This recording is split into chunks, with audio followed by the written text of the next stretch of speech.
Okay, I think we're alive.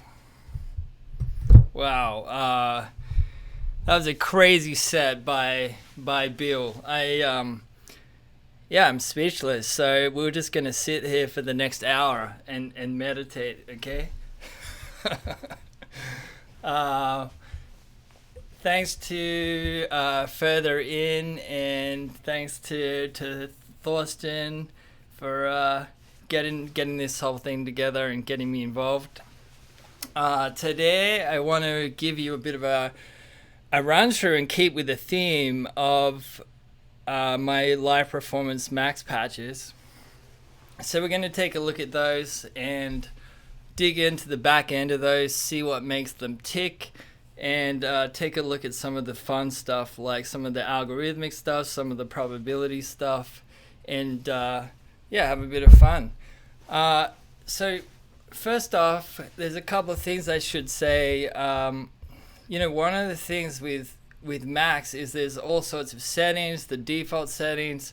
The default settings for very tight audio time, and this is something that I kind of wanted to touch on in a live stream I did a month ago. You want to have the scheduler in overdrive, and you want audio interrupt on. So if you can see my settings here, my sampling rate's 44, 100, vector size of 256, and signal vector size of 64. Now, if I wasn't doing a stream, I would probably change the vector size to 128, and I'd probably have the signal vector size at 32. And but you always want to have scheduler in overdrive and audio interrupt on for really tight timing.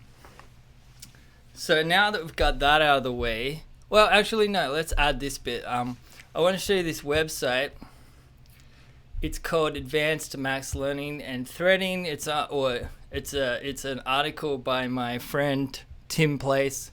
It's on the Cycling74 website, but this stuff is so important for getting super tight timing in Max, and understanding threading and your kind of event scheduler and your audio scheduler is really important. The reason I highlight this article is because Tim actually this is not in the Max distribution. This is a separate download. It's called Thread Check, and it's this little device that Tim made. Let me just pull it up.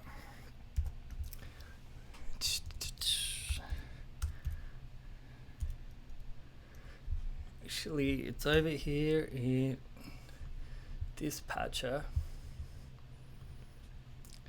You can see it right here. It's called Min Thread Check. And it basically, you put it in there and you have an output from any of your patch codes. So let's just go ahead and, you can even just put a bang signal here. And it's telling me that's in the main thread. If I was to turn audio on, and if I was to turn audio on and have a different setting, you might see these other ones line up. But anyway, I'm going to leave that there because that's kind of getting into the more kind of nerdy side of Max. And Tim does a much better job at explaining this in this video here on the cycling website. So just look up Advanced Max Learning About Threading. It'll really help you get your patches super tight. So, alright, well, let's take a look at this patch. This is a patch that I started developing maybe like halfway through last year with the intent of performing, and unfortunately it's not seen the light of day yet, and we all know the reason why. But it's a pretty fun patch, and it was coming along quite nicely. Let's just have a quick listen to it. So just turn it on.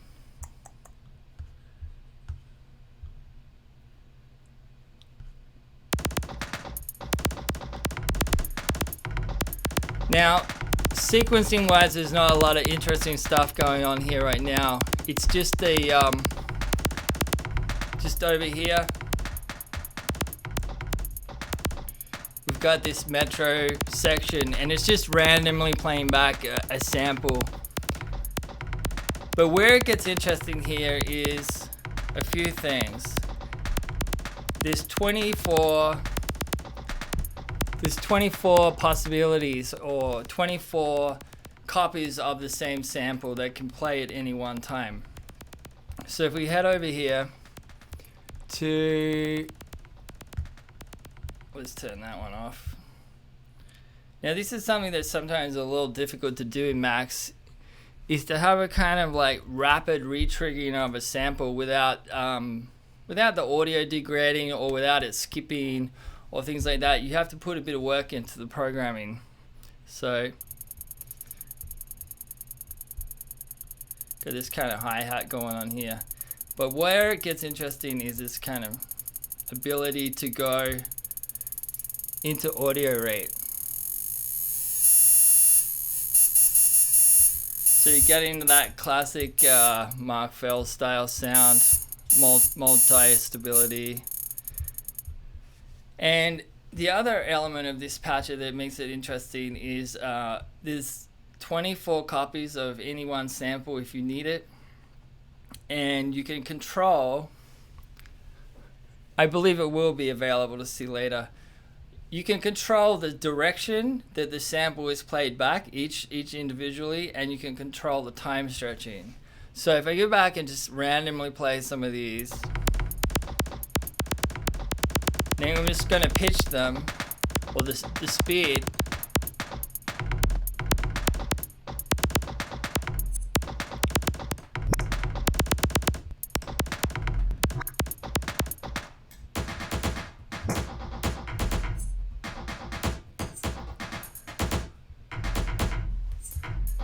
Now there's also a time stretching.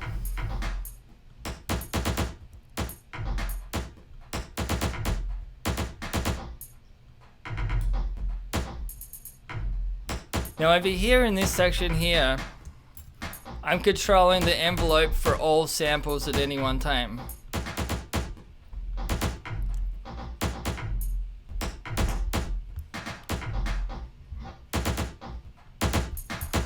And then because the rapid refire setup inside of the Poly voice controller is set in such a way, you can even handle kind of rapid retriggering via a separate metro like this.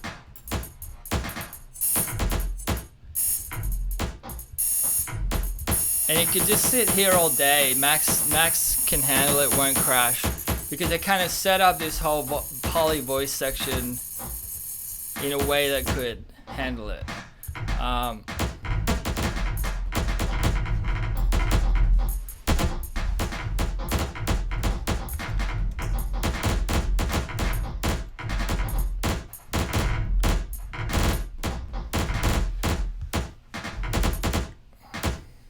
Okay, so we've got time stretching. We can change the amounts. We can change the type of time stretching.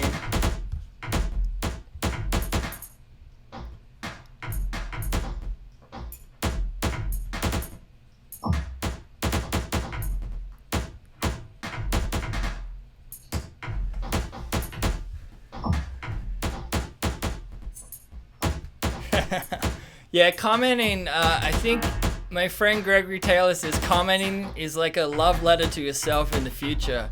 Yeah, it definitely helps.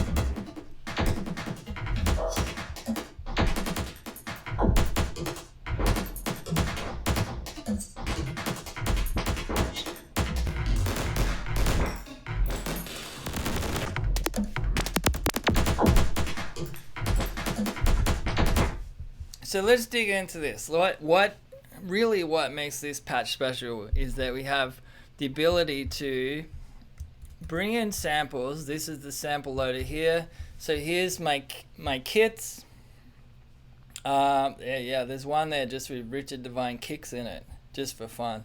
But yeah, you can bring in any of these kits, and I can load them up. So I select a kit.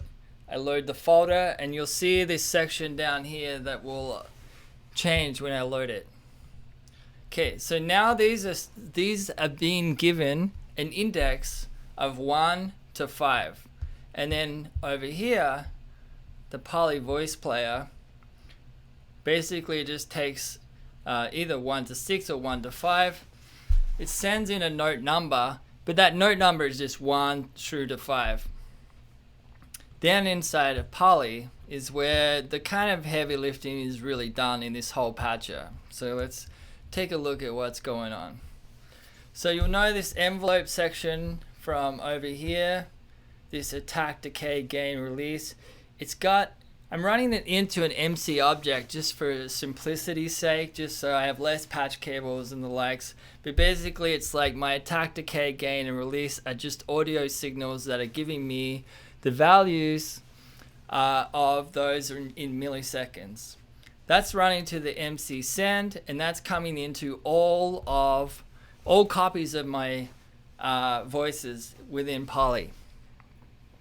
That's then setting the envelope here in this section, and it's setting an ADSR level. So I can actually, like, if I go back here and turn this back on, you'll hear that I can shape this sample, so I can cut it right off.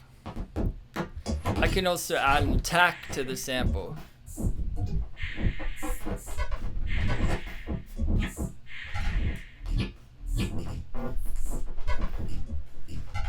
So that's kind of what makes that little bit of patching kind of useful. Now in the voice, there's a number of stuff going on here because it's not a typical. It's using Poly to basically make multiple copies of the same sample and fire them back, in a very rapid manner, without cutting off the previous playing sample. So there's a bit of coding here, and it took me a minute to get this right. I actually had, thankfully, a really good tester who came to me with an idea for a sampler, and I was like, well, actually, I already have that kind of on the way. Do you wanna check it out? And that's Sebastian Kamens, who's quite well known in the live coding arena. Sebastian also uses Max. I think he uses Max with title cycles to play live. And he's been actually a really great tester for this patch for me, and provided me with some pretty good feedback. So basically in this inlet up here, my note number is coming in, and the way that event ordering works in Max, it works from right to left, bottom to top. And then it's coming in here, the note number's going, let's unlock it. It's coming in here. It's going to this trigger bang I, or trigger bang integer, and that index then heads out this outlet, and then it heads into these two patch cords here. It's doing two important things. It's setting a SprintF object here, which is setting the sample that we would like to play back in this groove object. Groove is an object in Max that is for sample playback and manipulation, perhaps the most popular.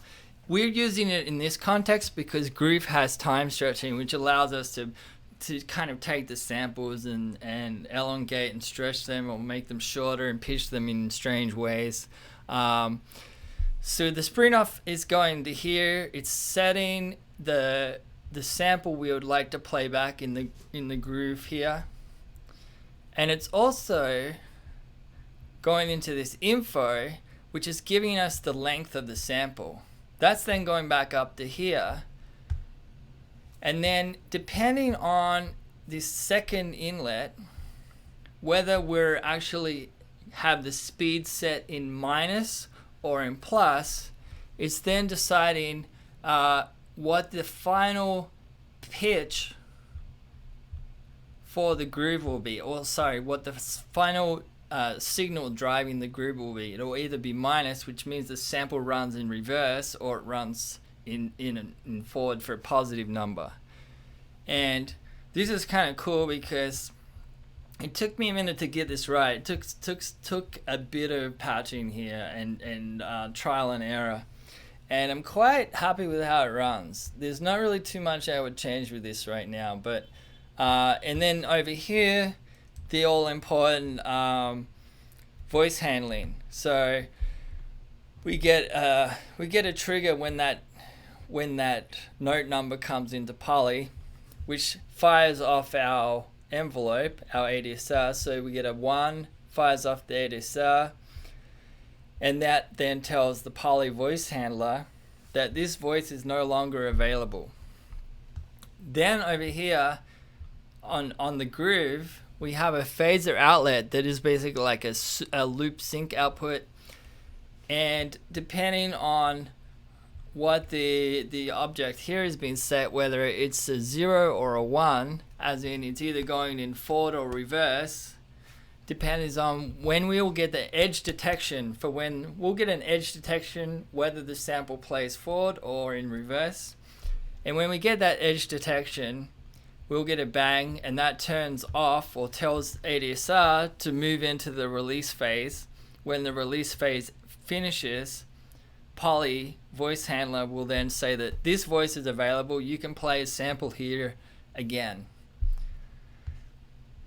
And then there's one other little part here, just because I was kind of getting some glitchy cutoffs of samples that were extending over a length of time, and I realized that I needed to tie it in closer with the ADSR. And if I'm to be honest, this may be the section I'm not completely certain is correct, but it works.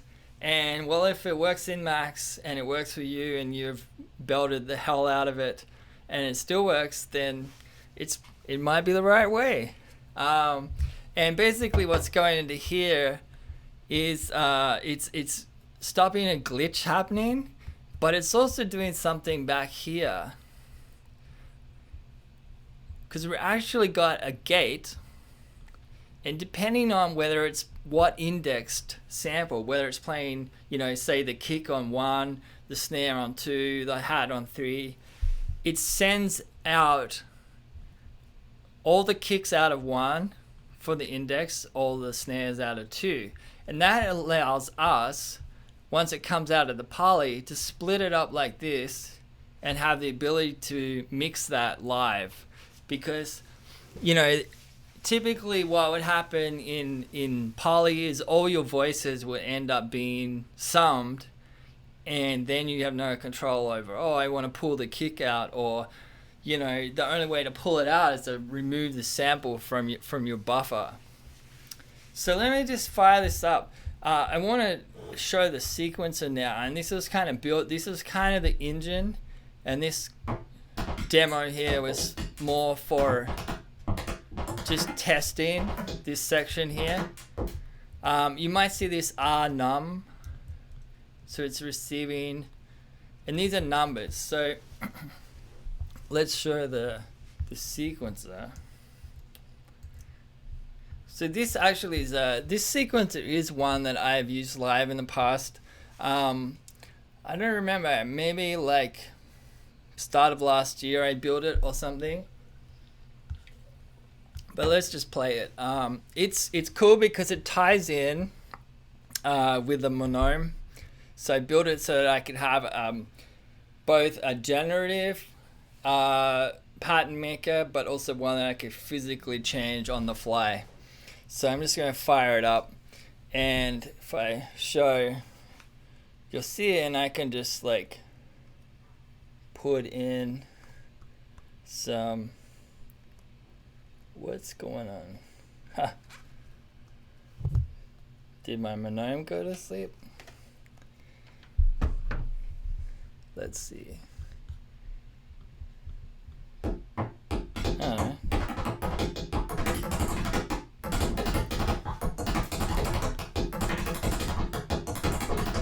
And I can go ahead and, yeah, something's going on.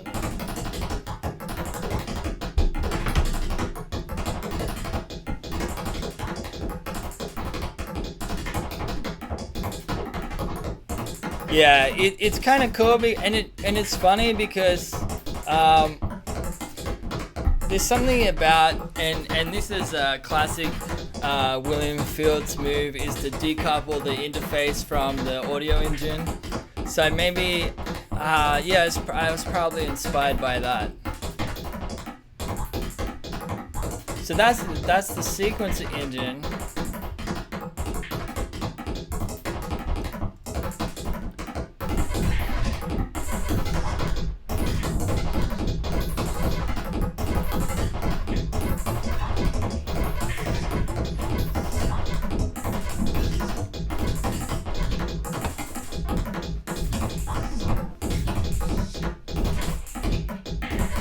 So let's pull the volume down a little bit. We'll leave this sample playback section here. You understand that's vital to this patcher. And let's dig into the back end of this. So I'll just show you the UI for a minute. It also has a sample playback section, but I've got that turned down right now. But I just want to explain the sequencer.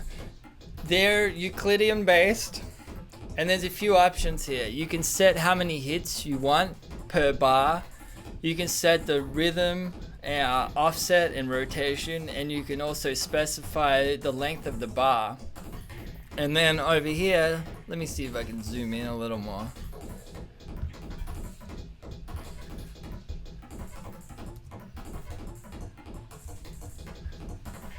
So we can set all that for each of the 6 sequencing chains. We can get a new random selection.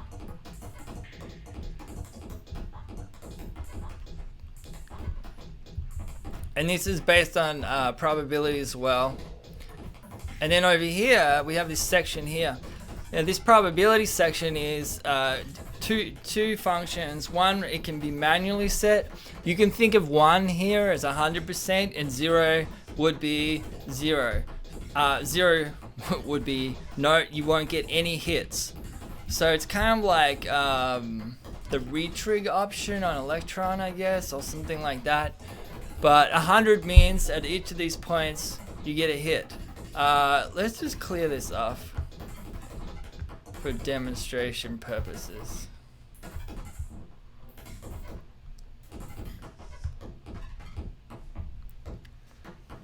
Okay, we can hear the kick.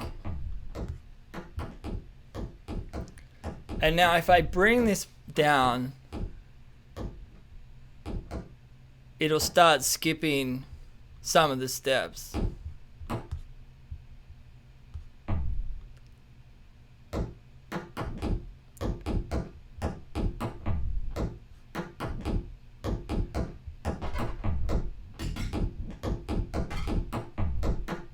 Yeah, like the chance. You know where you can set it by percentage. That's totally it. Now this other option here is because, you know, sometimes it's nice to keep the kick, you know, steady and randomize some of the other hits. Let's get back over here. What's going on?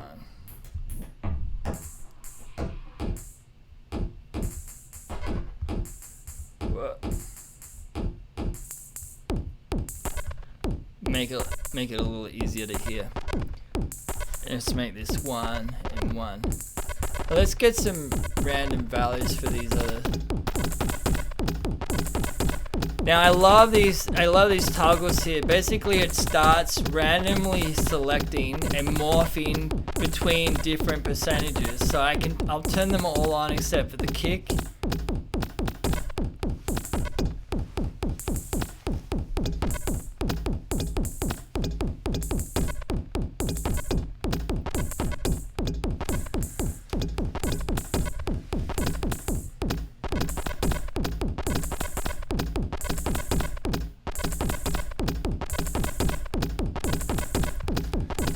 Yeah, it's lots of fun. You can kind of dig into this for ages.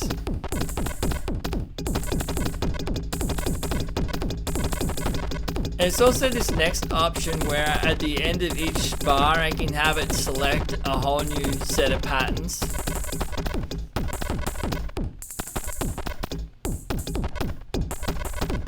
And that can be tuned as much as you like.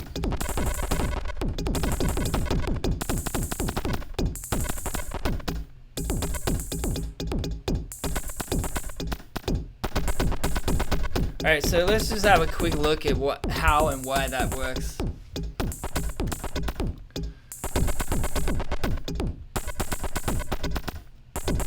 Let's just turn the audio down. So you can see it kind of laid out here. Now basically this is the section up here that randomizes everything. And I'm just going to turn the auto randomization off. And it's based on Fibonacci numbers, my patterning. So I have a table, and this table could be filled with any values. You know, you don't have to use Fibonacci. You could use Pascal. You could use anything. You could use traditional, you know, 4/4 measures that the new sequence would pull from.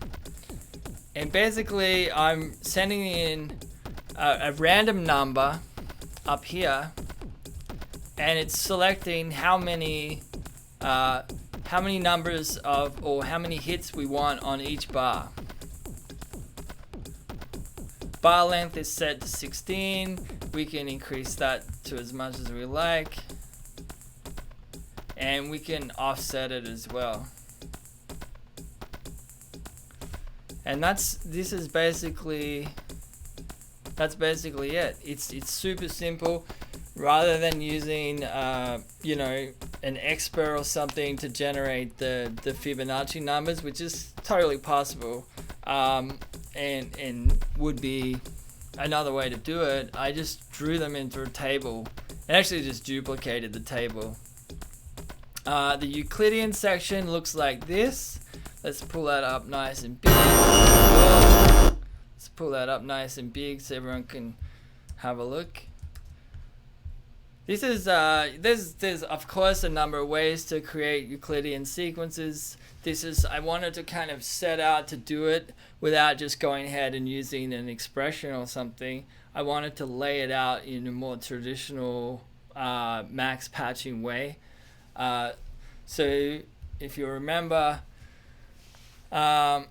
this is our step number here. This is how many hits we want per bar. This is our offset and rotation, and this is our specify the length of the bar.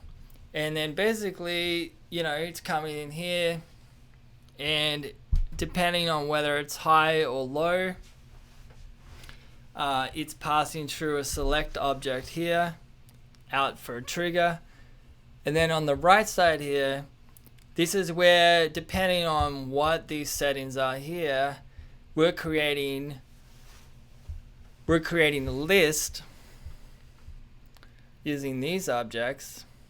So the Uzi bangs out how many copies we want of a hit. The offset and rotation is set here. The length of the bar is set here. So that tells us how many times we need to give, how many hits we need to add here. And then they're all grouped up, and when we hit the maximum of the maximum length of the bar, it then gets banged out here, out of the group. But anyway, go ahead, screen cap this, patch it up, and have some fun. Now, the other thing in this patcher, the other part that makes this one kind of fun is this section, which we can zoom right into. This is the probability section for playing back each of the steps. And it looks like this. Basically, our hits, all of our hits set for each step are passing through here. And if it's in favor, you know, as in it's 100%, it will pass straight out of the gamble, and then basically the trigger basically goes straight through this subpatcher and then out to an integer, and then over into here, and then this is our snum that's going over to the our send object that's going over to the other patch, the playback engine. So let's look at the gamble section. Remember, this 1, 0 is more, I think it's probably easier to think about it as a 0 or 100%. So 1 is 100% chance it will play, and then that gets less. So if we play these odds, have a look at this. This is basically, so our trigger is coming in. It's setting a random value of, what is that, 1 million? What did I set there? And then in this right-hand section, we're setting the probability of success, or the probability of the value going. And basically, this is a less than or greater than object. It's a less than object.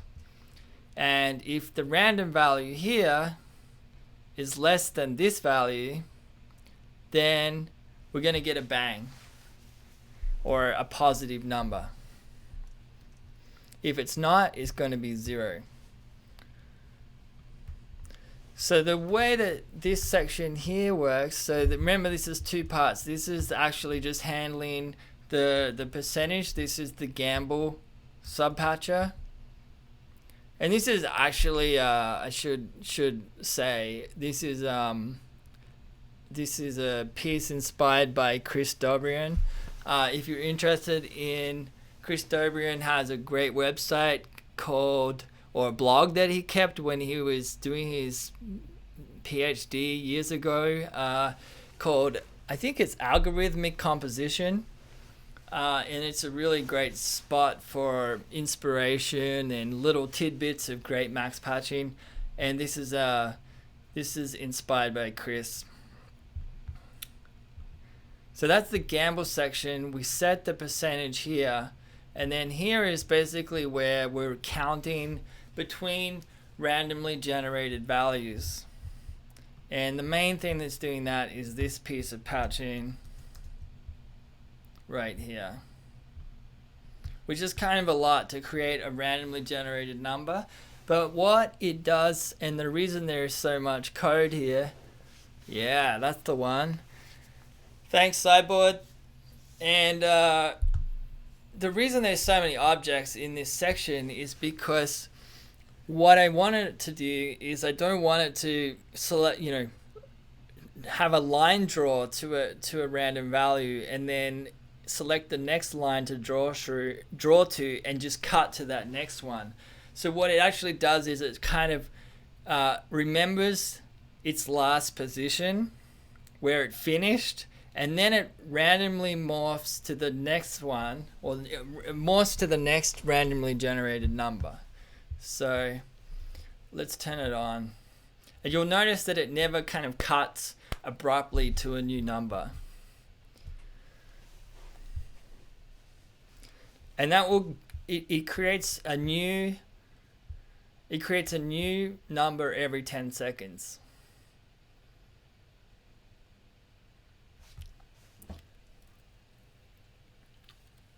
It's probably a combo of this and the Fibonacci Euclidean number sequencer that really make this kind of a dynamic and interesting patch to play. So it's part ways generative, and in some other sense you can still kind of interact with it because you have like a visual controller where you can actually turn off a specific step if you're like, well, I like what it generated, but I don't like that particular section. So it's a very playable patch, and it tends to be what I build. I don't want to get too close to just pressing play and letting the computer do all of its thing. And I'm probably not as rock and roll as others where I'm just like, well, let's build a max patch from the beginning. So I guess they have some fail safes and the likes. But this makes it fun. It makes that ability to come up with unexpected moments. And because I have this control, I can,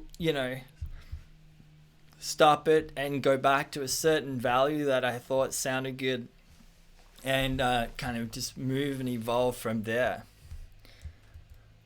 So that's probably the guts of this one. I think it's pretty fun. Let's just turn it back on again.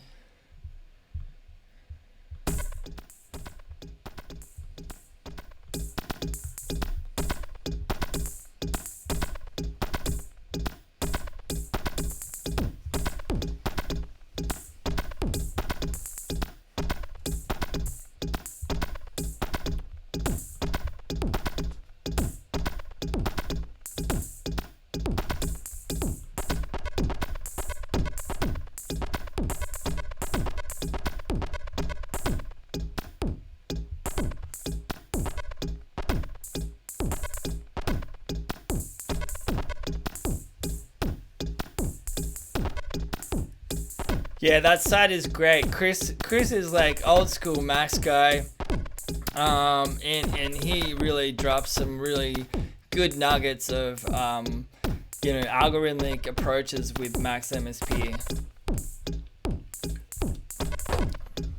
I've learned a lot from that guy.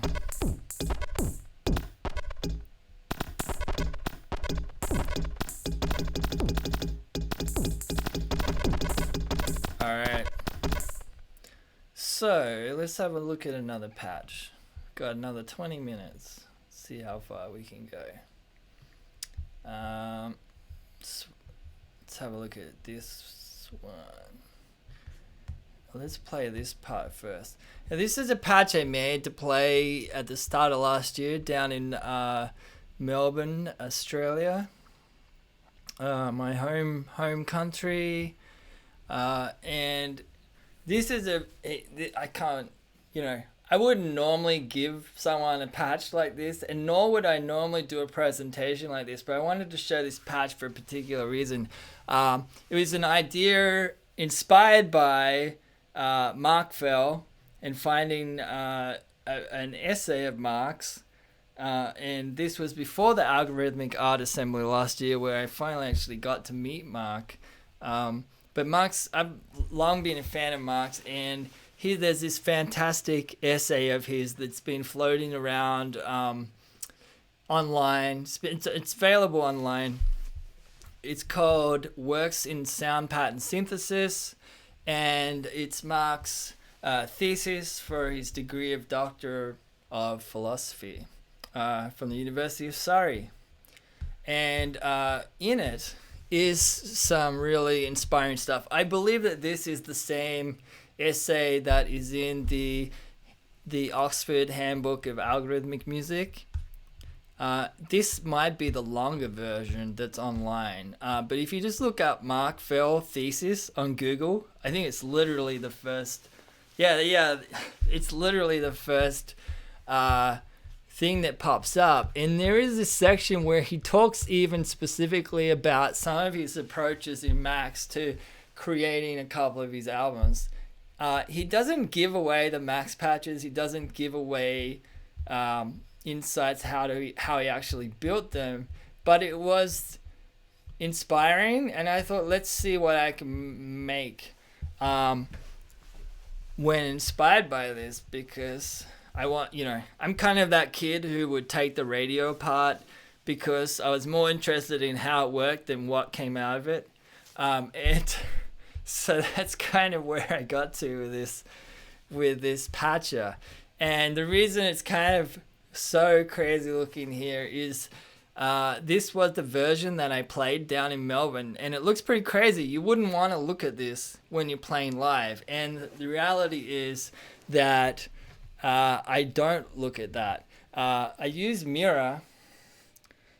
This is Max's an app that you can just buy out. It's like $10, I think, on the App Store. Cycling makes it.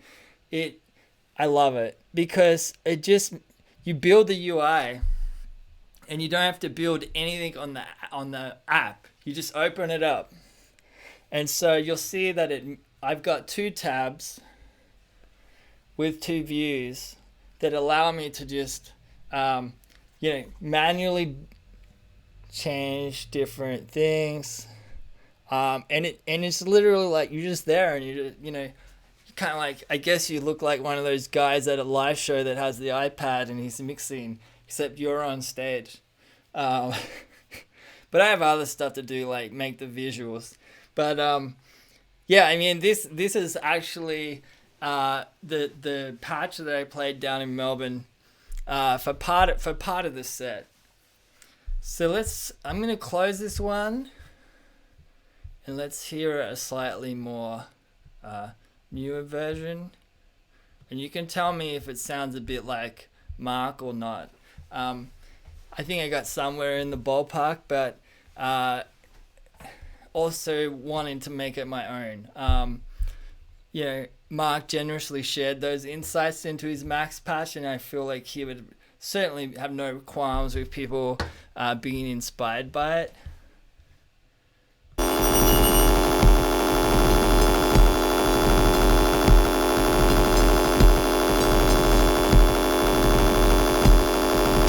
Actually, let's fire this up. Let's restart that patch.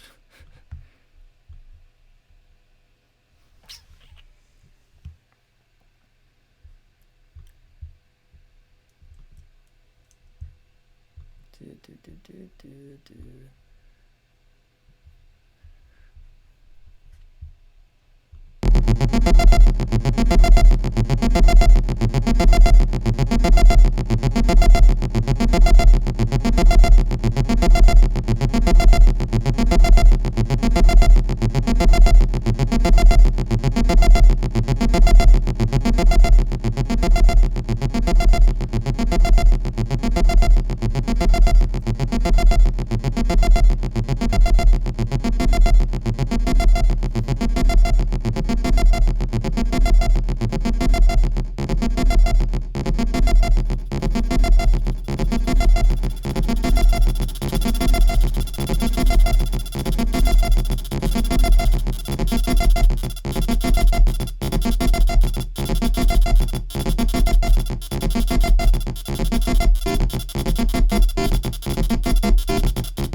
So let's take a look at, let me see, let's take a look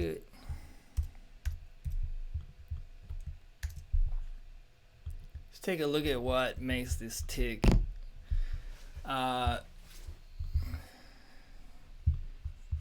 This is the main section here. I mean, this is where all the sequencing is happening.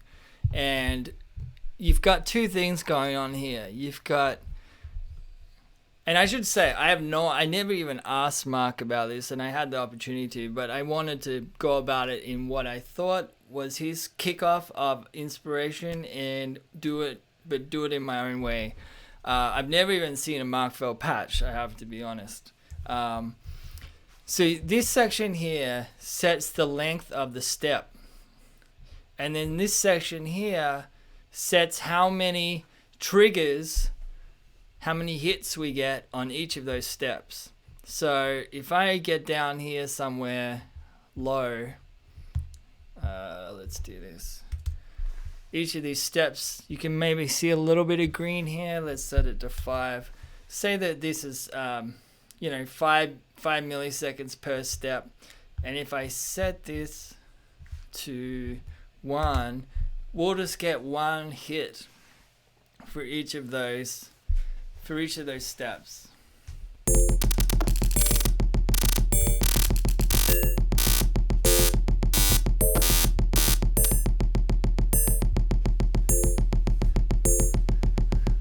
And then I can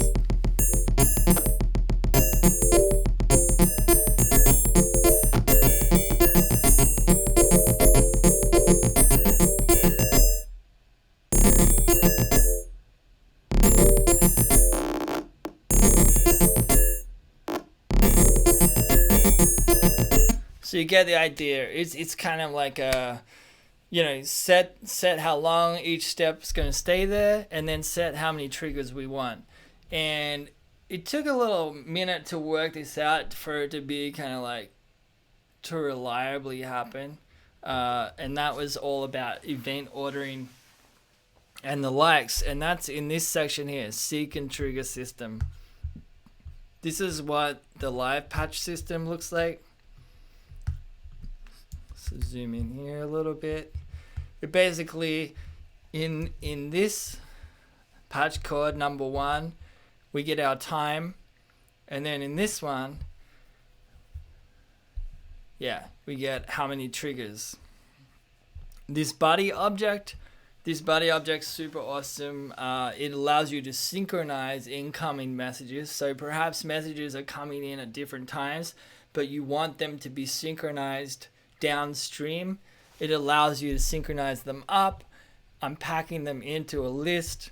The list is going to this trigger bang object here. And let me just pull this one over that I fleshed out more to make it a little simpler. But yeah, our list comes down. So again, length is length of time, how many triggers we want, goes into a pack object to make it a list, goes into a trigger bang to split it out. We want the list to go first, followed by the bang. The list goes into here, it gets unpacked again, and then this value goes into here, which is going to be how many triggers we want, and then this is 1,000. So in this example, we have a length of time of 1,000. We want, which is a second. We want 20 hits of our sample inside of that 1 second. And then that gets divided. So 1,000 divided by 20 is 50. So it means that inside of that 1 second, there needs to be a hit every 50 milliseconds. And then over here, our Uzi gets a bang. The number it's gotten, how many triggers we want here, 20. So it's going to send out 20 bangs in succession. It's going to send 20 into here. So 20 divided by 50 is 1,000. And then we're going to bang this, and then we have our body object again to sync up the bang with 1,000. Now what this is doing is then setting 1,000 here. So this section basically just calculates how to get 20 triggers, or the calculation for 20 triggers inside of the length of time. We're then syncing it up again, and then we're setting the delay per trigger, or the total delay amount for the pipe, total delay amount for the trigger. And then we're sending it out to here. And for this example, for a simple example, we're going into a trigger object and then a sample here. So let me just give some example here. Let's set it to two triggers up the top here, and then 1,000, and we get 2 hits inside of a second. If I bring the time down, we're going to get 2 hits inside of half a second. And I can keep going down. 1/25 of a second, 2 hits. Okay, so let's go back to half a second, and then let's increase this to, like, we want 50 triggers inside half a second. So now you can kind of hear how this section here is working. And then this is happening per step. So we're going to get 500 triggers in half a second. I really love this because I think it creates and has the ability to create complex sounding results and kind of interesting and strange and exploratory. But the real guts of this patch are pretty simple. And then you can, clearly can have a lot of fun with it over here. I'm just thinking, is there... yeah, I mean, that's pretty much it for this patch. I think that's the most interesting thing in this patch, is how this section here works. This patch is ready for its 5,000 mile service, and I realize I need to go in and switch all of these out for the sampler section I built at the start of this year and showed you at the beginning of this stream. It will actually make this sound better, I think. So I'm going to go in and switch all of these sections out for that. There's this one other section here where I'm creating a hit at the start of each sequence. So this is our sequence of 8 steps. And that's triggering this playback mechanism up here. I can simulate it, put in a bang here. Each time it gets a bang, it plays. So let's, just so you can see it and hear it.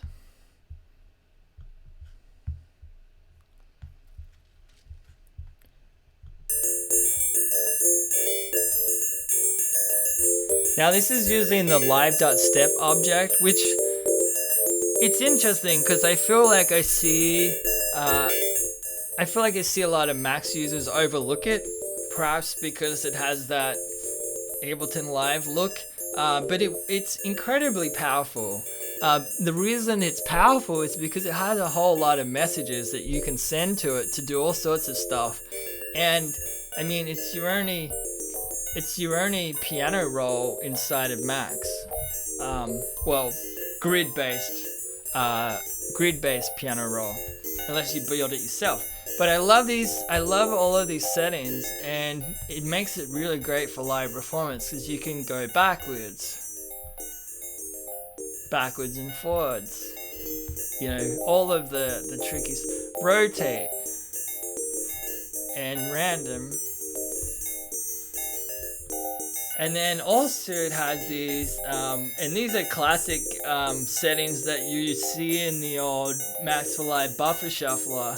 It has these settings up here, like do nothing, down. You can make it go down, up, left. You can rotate your pattern left and right, and you can randomize your pattern.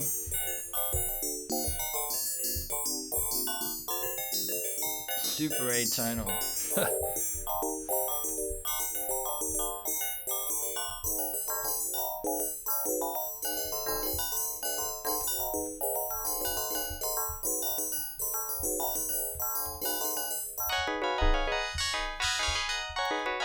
I also added this kind of section here where at the end of at the end of the sequence, no matter how long the sequence is, it'll give me whatever value or whatever message I've set here. It'll complete it on the sequence. So I can set it to randomize at the end of each.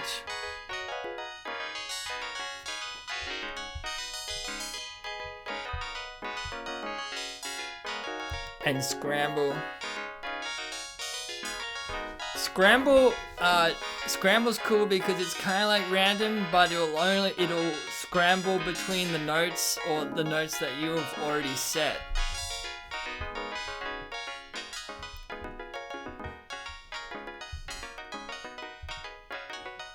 And that's pretty much my time.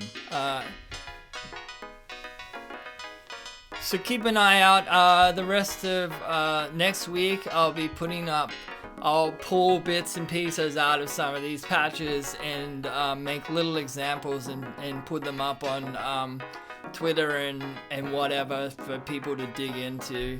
But by all means, if you've got the patience, go in and rebuild some of this stuff if you like. It's super fun and really easy to get down into a wormhole, that's for sure. But that's where the stuff is fun, in wormholes, right? So thanks for having me, and thanks for sticking around. Awesome performance from Bill, and stick around and check out Trash Panda.